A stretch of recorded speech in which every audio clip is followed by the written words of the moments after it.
సింహరాశి. ఈ రాశి వారికి రోజు వ్యవహారాలు కొంత చక్కబడతాయి.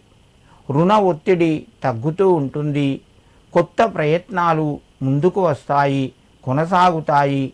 శ్రమ తక్కువగాను, మీకు లాభాలు ఎక్కువగాను ఉంటాయి. ఈరోజు కొంత కలిసి వస్తుంది. ఆలోచించి నిర్ణయాలు తీసుకొని పనులు ప్రారంభించండి. మిత్రుల యొక్క సహకారము సంపూర్ణంగా ఉంటుంది. సమయానికి డబ్బు కూడా చేతికి వస్తుంది. ఉద్యోగస్తులకు కొంత ఇబ్బంది కలిగే విషయాలు ముందుకు రావచ్చును. జాగ్రత్తగా వ్యవహరించండి.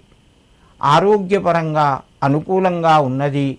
సింహరాశి వారు ఈరోజు ఏదైనా అయ్యప్ప స్వామి దేవాలయంలో గంధాన్ని సమర్పించండి. మీకు మరింత శుభయోగం కలుగుతూ ఉంటుంది.